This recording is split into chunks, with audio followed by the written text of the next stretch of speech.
Hebreos capítulo 11.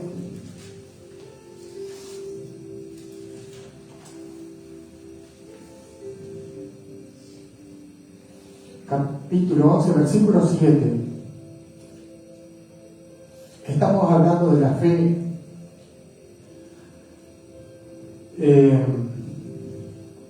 El escritor de Hebreos le está hablando a los hebreos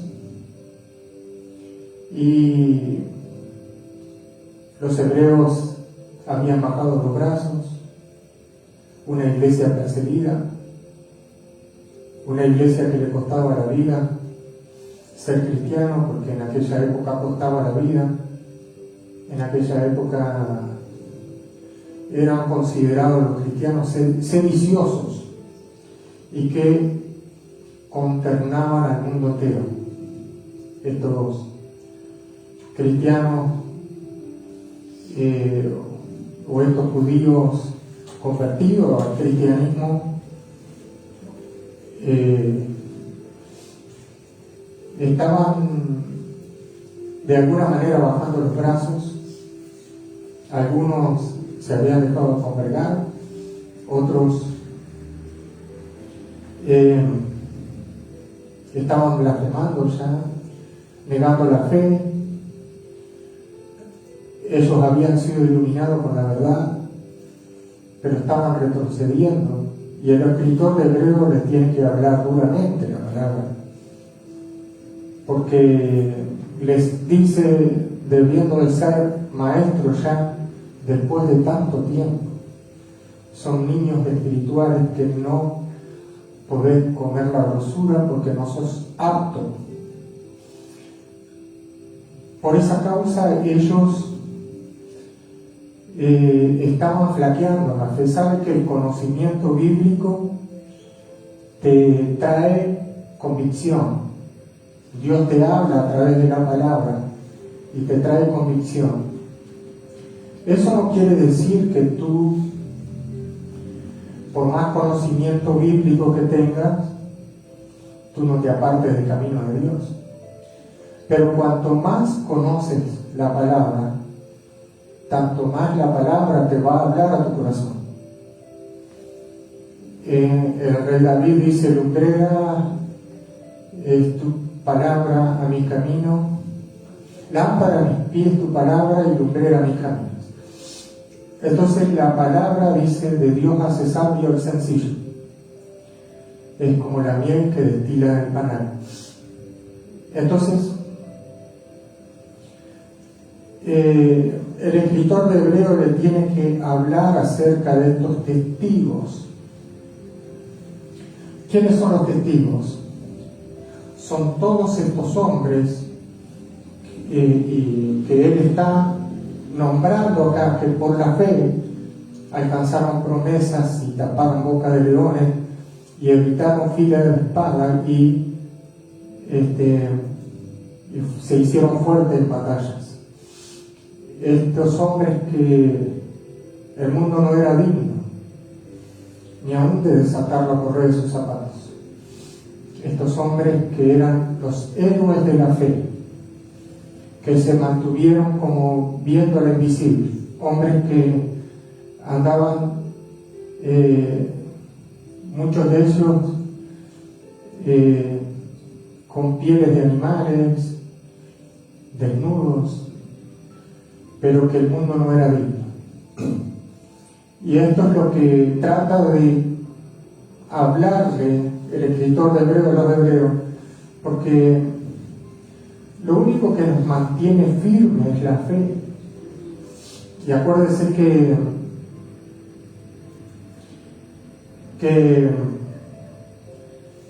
la fe es el escudo de la armadura de Dios para apagar los dardos del maligno. Entonces,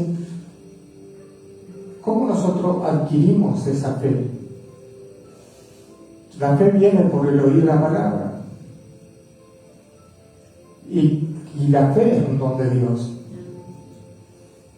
De manera que si tú no tienes esa fe, tú tienes que pedirle a Dios. Estaba Pedro con Jesús y Jesús le dice: Satanás me ha pedido para zarandearnos. Y él dice: auméntame la fe. ¿Por qué? Porque es la única manera de soportar toda prueba, es la fe. Es lo que hemos creído de Dios y nos mantenemos firmes sin fluctuar ni a diestra ni a siniestra. Por esa fe nosotros aún damos la vida por Cristo. Pero es tan increíble ver que mucha gente que ha sido iluminada con la palabra, un día niegan el nombre del Señor, se apartan del camino de Dios, dejan de congregarse, como los hebreos que dejaron de congregarse. Él dice: no tenga por costumbre no congregarse, le dice el escritor de Hebreo, porque algunos se estaban dejando de congregar. Entonces, ¿cuál es la señal de que una persona es una persona de fe? Es decir, que la fe sin obra es muerta, y las obras nos hablan de que esa persona tiene fe. Ahora, la fe sin obra es muerta, porque nosotros actuamos conforme a lo que creímos de la palabra de Dios. Si usted ayuna, usted está actuando en fe, porque le creyó a la palabra de Dios. Si usted ora, está actuando en fe, porque le creyó a la palabra de Dios. Si usted lee la Escritura, está creyendo. Si usted se congrega, está creyendo. Usted es un creyente.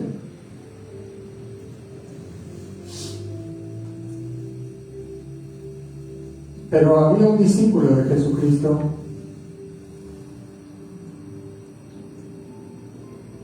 que se llamaba Nicodemo. Ese discípulo no tenía fe. Había caminado con Jesús, había sido testigo de su muerte, pero no de su resurrección. Y había venido Jesús y se había presentado a los discípulos, pero faltaba este discípulo. Y le dijeron: Jesús se nos presentó delante de todos nosotros, estuvo acá. Y él dijo: si yo no metiere los dedos en su llaga y en sus manos, no creeré. Y entonces Jesús se le apareció a todos los discípulos y a él, y le dijo: pon tus dedos en mi llaga, en mis manos, y sé creyente y no incrédulo. El tema es que la Biblia dice: bienaventurado el que creyó sin ver. Aquellos discípulos vieron y palparon y tocaron a Dios. Nosotros no lo hemos visto, ni lo hemos palpado ni oído, pero tenemos la Escritura que nos habla de Él, y a través de ella infunde fe en nuestro corazón. Por eso nosotros nos congregamos. Por eso nosotros actuamos conforme a la palabra, a lo que hemos creído. Y esa es nuestra fe. Y esa fe es lo que nos mantiene firmes, sin fluctuar. Y usted sabe que hay personas que tienen mucha fe. Hay gente que tiene mucha fe. De tal manera que pueden mover montañas. Y mire, vamos a leer un hombre de fe. Hebreos capítulo 11, versículo 7.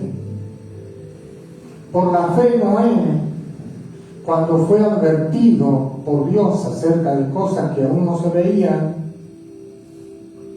con temor, diga conmigo, con temor de lo que Dios le había mostrado que iba a pasar,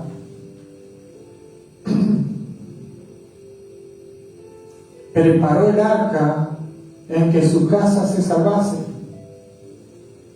Ahora vemos que logró, porque la fe sin obra es muerta, que logró conforme a lo que creyó, que fue hizo el arca.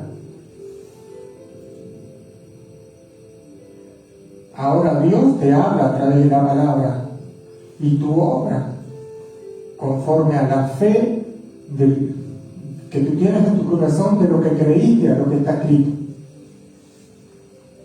Si tú eres un hombre de fe, tú vas a caminar conforme a lo que está escrito y vas a tener temor de Dios en tu corazón.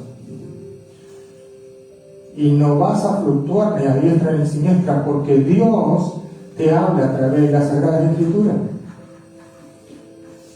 Constantemente Dios te está advirtiendo de cosas que van a venir.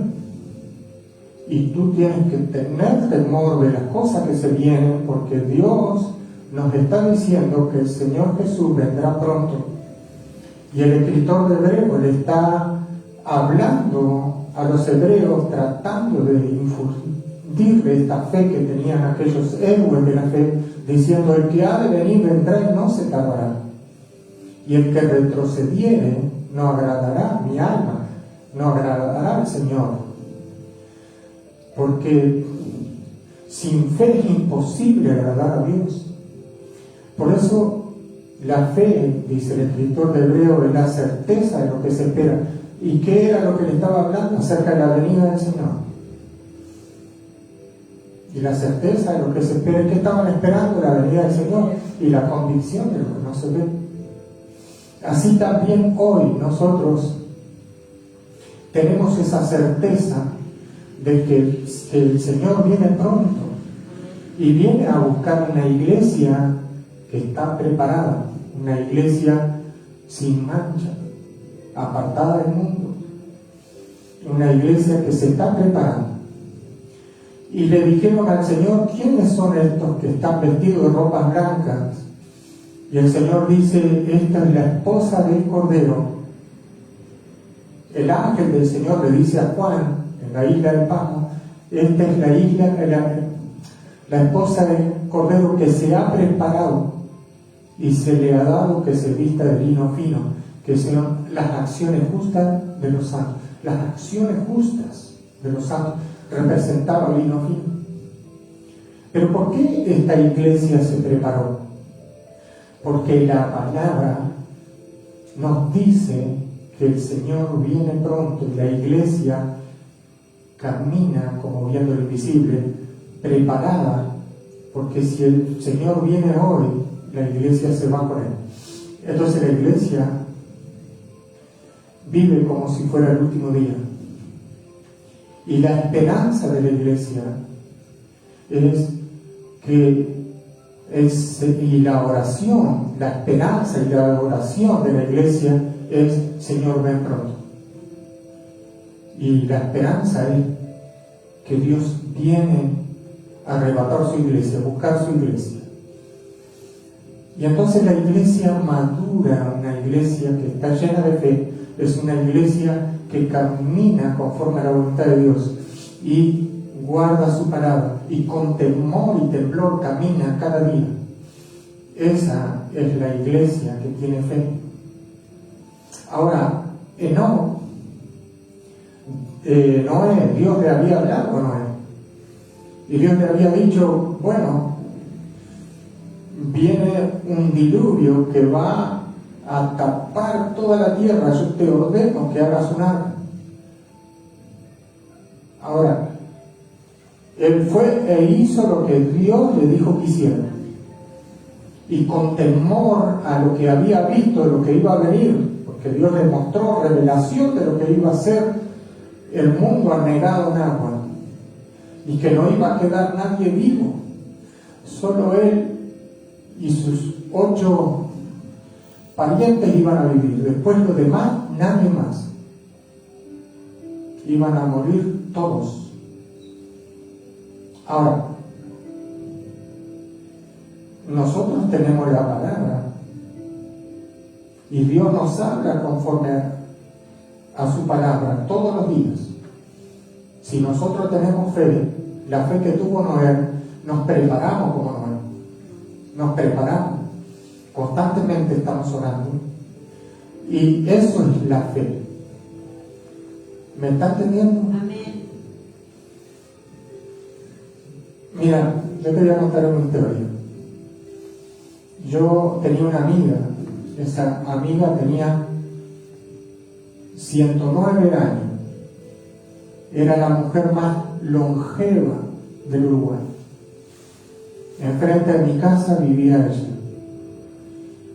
Era una mujer cristiana, ferviente en la vida espiritual. Esa mujer tenía 109 años y vivía en una casita. Y enfrente de la casa vivía la única hija que le quedaba viva. Todos los otros hijos habían muertos. Y a su vez en la casa de la única hija vivían las nietas. Pero esa mujer plantaba la huerta e iba todos los días a la iglesia. Nunca faltó de congregarse.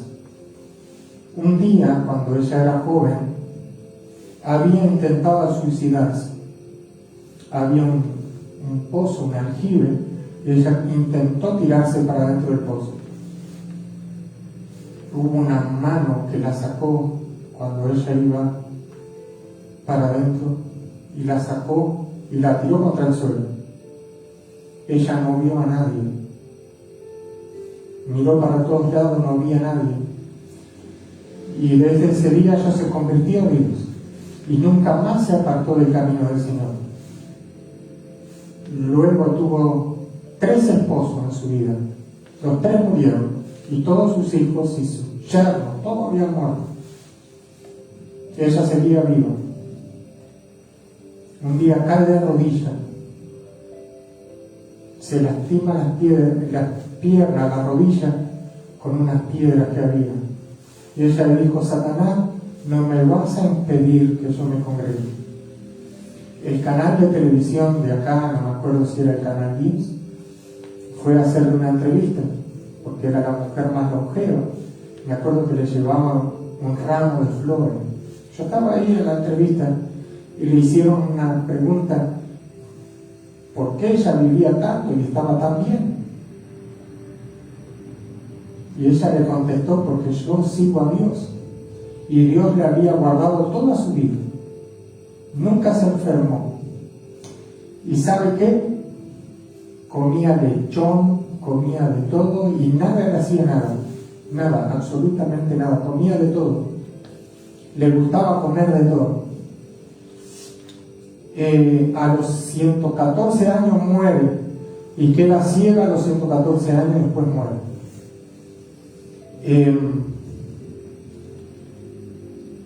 Ahora, si usted me pregunta quiénes fueron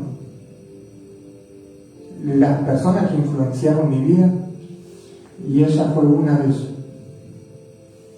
Una mujer íntegra en la cosa de Dios, firme, nunca fluctuó, siempre se congregó, nunca faltó a la congregación. Y saben que para ella ir a la congregación tenía que caminar muchas cuadras. Y ella iba con su bastoncito caminando a la iglesia, no faltaba ni invierno ni verano. Digan conmigo si eso no es una mujer de fe. Pero un aplauso al Señor.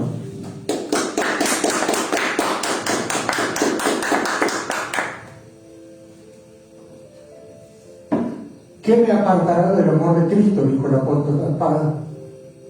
¿Hambre o desnudez? ¿O principado, o potestades, o ángeles? ¿Tribulación y angustia? Nada me apartará del amor de Cristo. Ahora, tú tienes que tener convicciones firmes en tu corazón para que nada te aparte del camino de Dios. Yo tengo una fe muy sólida y una fe en Dios sólida, porque si no, fluctúas. Y si no estás firme en tus convicciones como cristiano, te caes. El otro día fue una persona a llevarme en los días de las elecciones, me fue a llevar unos volantes. Y ese muchacho me decía así, dice, ahora soy cristiano y como sé que vos sos cristiano, te vine a ofrecer mi lista. Y yo le digo, bueno, dámela, que por no faltarle el respeto, tomé la lista. Aunque yo ya sabía a quién iba a votar, ya había orado bastante por eso.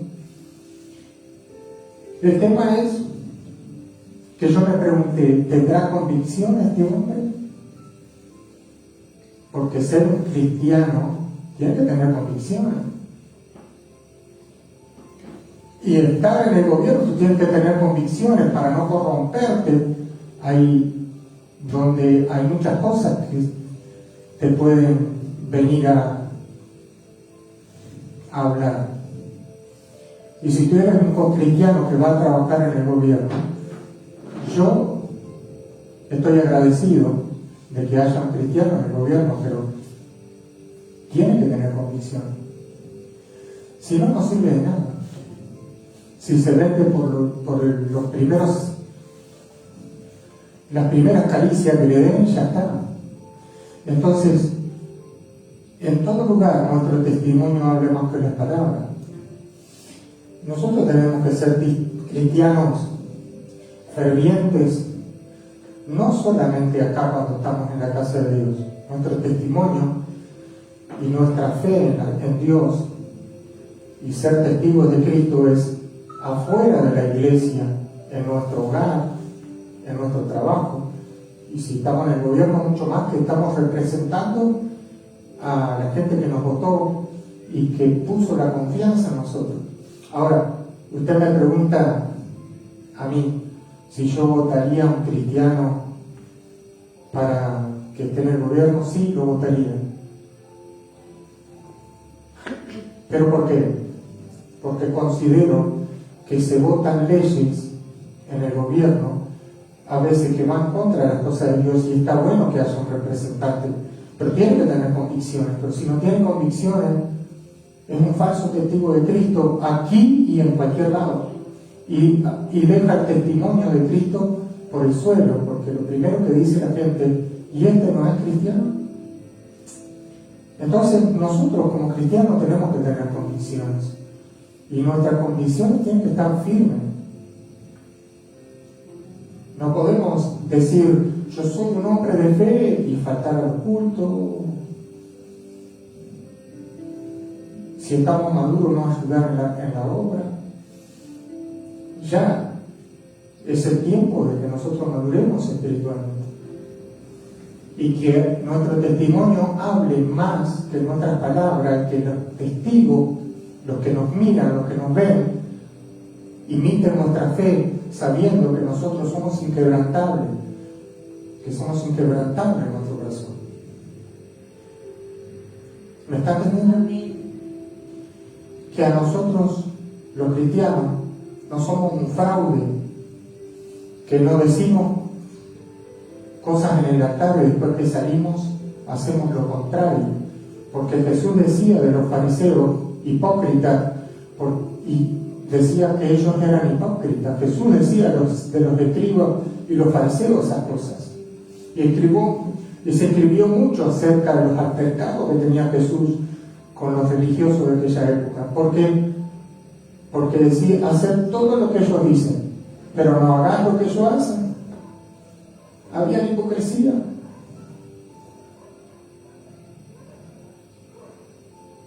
¿Y acaso eso es fe? ¿Puede ser un cristiano que tiene fe un hipócrita en lo que está haciendo? ¿Puede venderte el obelisco o espejitos de colores? Por eso nosotros como cristianos, lo único que nos mantiene firme es la fe en Dios. Ahora podemos estar en una iglesia muy grande y ser ministro de una iglesia muy grande, que tenemos que ser firmes en nuestras convicciones y firmes en las cosas del Señor y no vendernos. ¿Me está entendiendo? Ni hacer mercadería de las cosas de Dios, ni esquilar a las ovejas. Y podemos también ministrar en una iglesia muy pequeña. Y muchas veces sabemos que en una iglesia pequeña carece de muchas cosas, porque es pequeña. Aún carece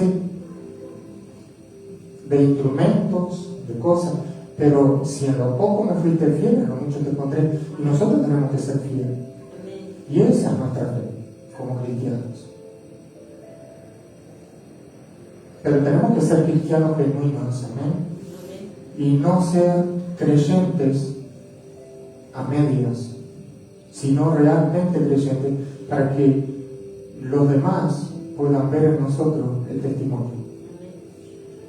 Los nuevitos, débiles en la fe, nos miran a nosotros, los mayores, los crecidos, los maduros, y nosotros somos para ellos su referente. Y nuestras acciones tienen que hablar.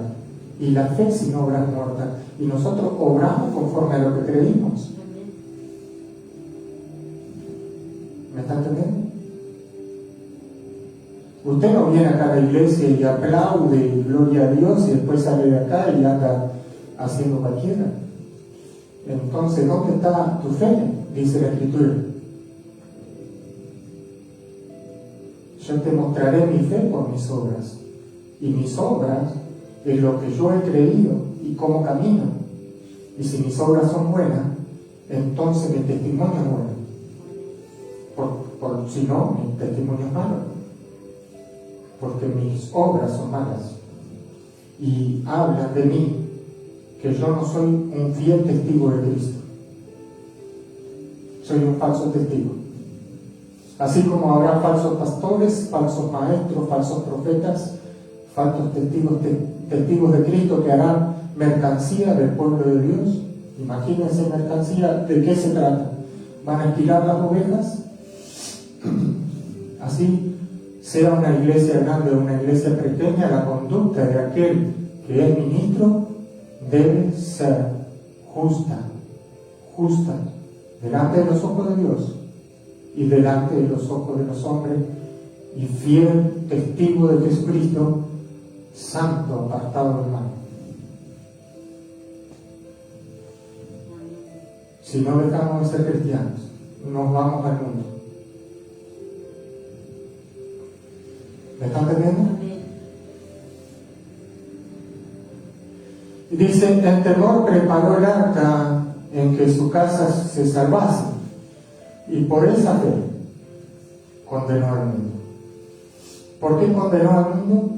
Porque él preparó el arca y le pregonó a las personas, ¿no?, acerca de lo que se venía.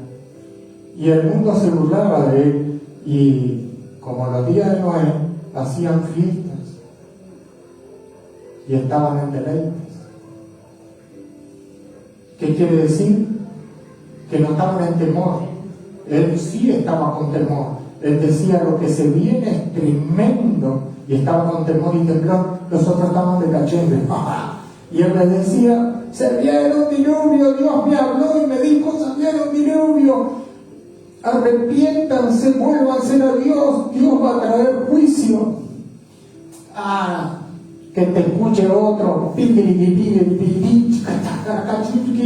¿no?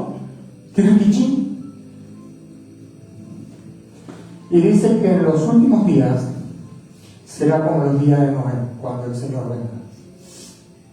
Y la Biblia nos habla. Y nosotros, si tenemos la fe que tenía Noé, debemos caminar con temblor. Y nada de criquichín como el mundo, y advertirle al mundo que se vienen días terribles para la humanidad. Decirle al mundo que el juicio que se viene al mundo es terrible. ¿Y saben qué van a hacer la gente? Van a estar en casamiento y en bodas y haciéndose fiesta en fiesta como los días de Noé. Y el mundo no va a creer a nuestro anuncio. Habrá algunos que dirán wow y se arrepentirán, y otros que te escuche otro palabrero, como le decían a Pablo en los Corintios, que te escuche otros palabreros. Pero nosotros debemos testificarle a los hombres y anunciarle, como anunciaba Noé, que era pregonero de justicia, dice la Biblia, que el tiempo del fin se acerca, advirtiéndole de estas cosas terribles que se vienen para la humanidad. Porque Noé le advertía de estas cosas y con temor hizo el arca. Porque Dios le dijo, vienen tiempos terribles, terribles. La Biblia nos dice, vienen tiempos terribles. ¿Qué tenemos que hacer nosotros como Noé? Decirle a la gente y prepararnos para irnos, porque vienen tiempos terribles. ¿Sabe lo que nos dice la Biblia de muchos de los cristianos? Que van a estar tibios. Y a los tibios los vomitaré en mi boca, y van a estar tibios. Y algunos, iré a la iglesia, no sé, ¿me congregaré o no me congrego? Decime, pocha, ¿me congrego o no? ¿Qué hago? ¿Y dónde está tu fe? Muéstrame por tus obras lo que has creído y afirma tus pies. Ten temor de Dios. Ten temor de Dios. Y camina en la voluntad de Dios, en justicia. Que te escuche otro. Después se quedan para la gran tribulación y dicen, nunca nadie me dijo nada. Si te estaban hablando, como dijo aquel, nadie me dijo. Y había una semana que se habló de lo mismo y decían, nadie me advirtió. ¿Y dónde estabas? Y no estabas en la congregación para saber que se estaba hablando de ese tema. Dicen, ¿por qué a mí nadie me advirtió? Porque ¿dónde se enseña la palabra de Dios? En la iglesia, no en la televisión, en la televisión.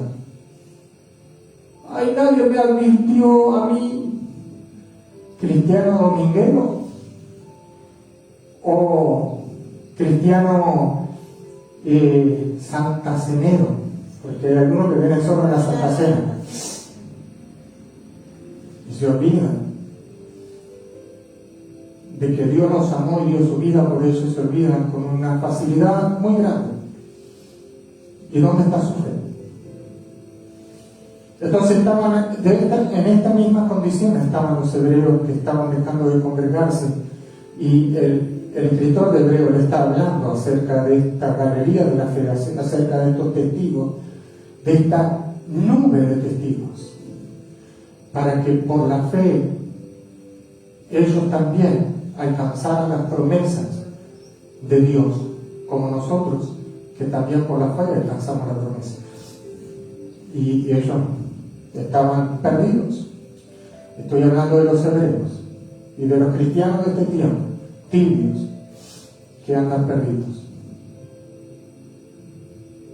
Y por esa fe condenó al mundo y fue hecho heredero de la justicia que viene por la fe. Amén.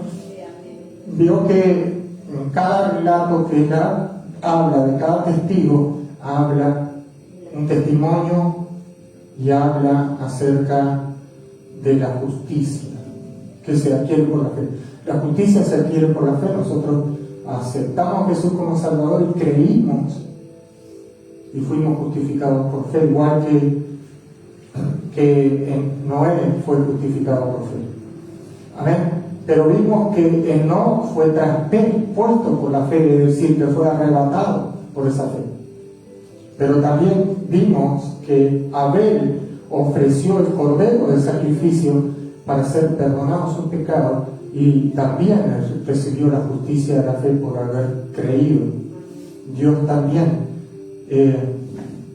Y dice que la ofrenda de Abel habla todavía por ella, porque esa fue la ofrenda que representaba a Jesucristo, y habla por ella porque nosotros testificamos de que Cristo es el Cordero de Dios que quita el pecado del mundo, y Él entregó ese sacrificio por sus pecados. Va y dijo: le voy a llevar este Cordero como ofrenda y Dios me va a perdonar mi pecado. Y llegó y resulta que recibió el perdón. Qué tremendo, porque fue la primera ofrenda. Es la primera ofrenda que se hizo en la Biblia, ofrenda por el pecado,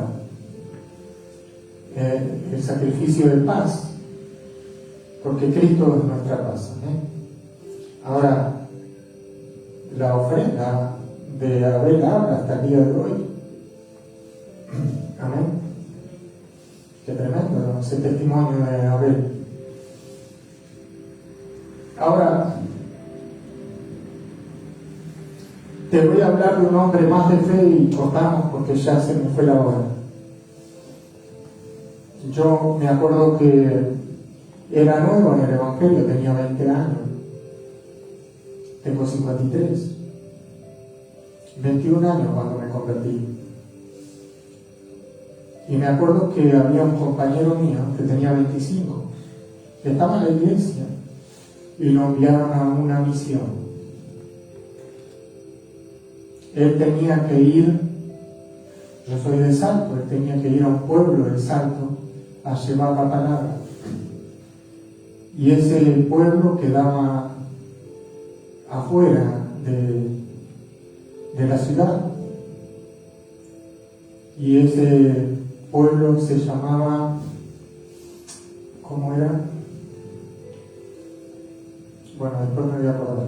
Era un pueblo rural, un pueblo pequeño, donde era un pueblo que se había formado de la gente que trabajaba en el campo, con casas muy precarias. Y ahí tú veías a las personas que venían del campo después de muchas horas de estar trabajando, envejecidos por el sol, la piel arrugada, las manos rústicas, las uñas rústicas. Así eran aquellos trabajadores. Pero cuando yo me voy con este muchacho a esa misión, a ayudarlo en esa misión, ese muchacho me transmitía fe. Porque muchas veces la gente, cuando es llamado por Dios, quieren que Dios lo ponga en un lugar de privilegio, sin haber pagado el precio.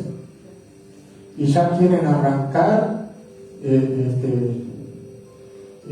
un lugar donde sea de bendición. Este muchacho fue a un pueblito pequeño y allí él empezó en ese templo a predicar la palabra. No había nadie en el templo estaba levantado y atrás estaba la casa pastoral.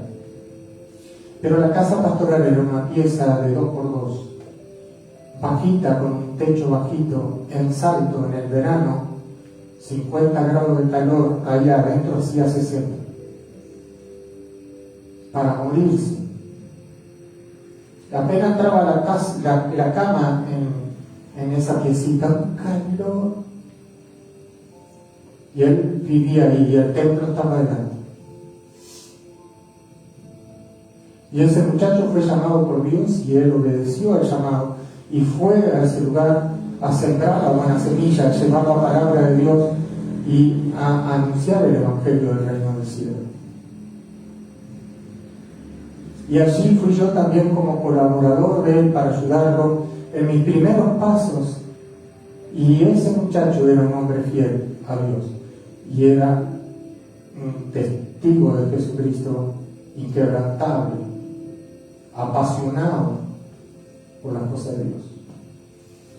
Y la cocina era una chapa donde tenían un primo y se ponía la olla a la intemperie y ahí cocinaban. Entonces él salía a evangelizar todo el pueblito, y ahí en el pueblito hay un bar. Como todo pueblito hay un bar. Y usted entra en el bar y un bar de campaña, y están paisanos con cuchillos atravesados, tomando ahí su copita. Después de una larga jornada en el campo, el paisano viene y está la esposa en la casa con un hornito de barro haciendo algunos panes, y el paisano se va al bar allí, y allí se acomoda en el bar, y allí está, y allí en el bar hay botellas, cosas, y allí entramos a predicar con este muchacho. Era como la película del Lejano Oeste. Entramos así, se quebraron todo. ¿Y quién es el guapo? ¿Quién es el guapo que entra acá? ¿Quién es el guapo? Los cuchillos así atravesados. Acá venimos a hablar del evangelio. Pero los paisanos escuchaban. ¿Por qué? Porque nosotros éramos uno más. Y algunos se entregaban su vida al Señor, y se convirtió en un paisano de esos que no sabía leer ni escribir. Ese hombre que había vivido en el campo toda su vida, que sabía la labor de campo, pero no sabía leer ni escribir. Y cuando fue a la iglesia aprendió a leer y escribir, aprendió a leer la Biblia, y se volvió un hombre de Dios. Tremendo ese hombre. Cuando conoció la verdad, dejó el bar. Pobre bar, se le estaban yendo los clientes.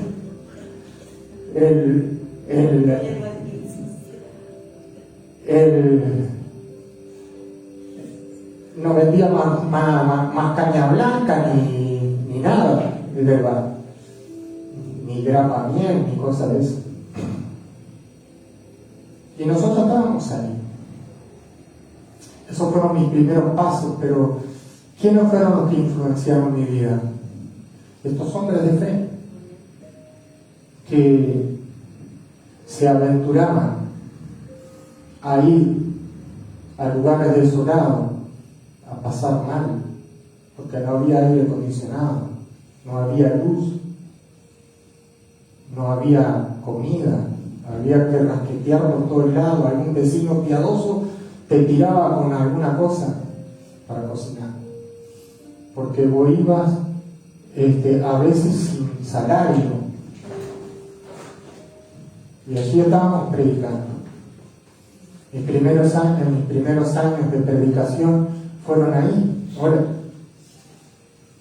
así que tuve la oportunidad de conocer un poco la campaña gracias a esos eventos, a esas prédicas que hacíamos. En una vez había una doma y allí estaban tirando la taba, y nosotros estábamos predicando, la gente ahí adentro estaba lleno el paisano. Y usted sabe que el paisano se quiebra así, ¿no? Se pone así, porque tiene esa pose, se quiebra así, agarra el criollo, está así, y te pone un criollo acá bien atravesado, y te saca un puñal así de largo, y agarra y te corta el criollo, parece, no, porque tiene un cuchillito así, bien afilado, porque lo tienen bien afilado, y tienen los cintos llenos de oro y plata y monedas, y sombrero, y ¿qué hacemos, andar? Y son gente guapa, gente de pelea, gente de... Si vos le llegás a decir algo, te sacan el cuchillo y te pegan con la parte de atrás del cuchillo, te agarran el rebenque y te dan con el rebenque trenzado, esos rebenques y te da con esa. Y resulta que había uno que se hacía lobizón, y le aparecían las mujeres cuando pasaba el puente. Y se vestía todo así, y se hacía todo, y agarró un paisano de esto y le sacó el cuero a palo. Pero le dio tanto palo que el lobizón se convirtió, creo, a Cristo, porque ese nunca más apareció.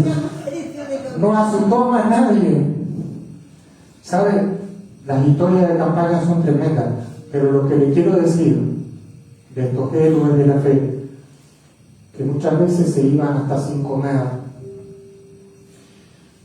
porque escuchaban el llamado de Dios y se iban a esos lugares, agrestes y silvestres, para llevar la palabra de Dios. Y si usted me dice quiénes son las personas que influenciaron en mi vida, mucha gente como ellos, que son testigos fieles de Jesucristo e inquebrantables.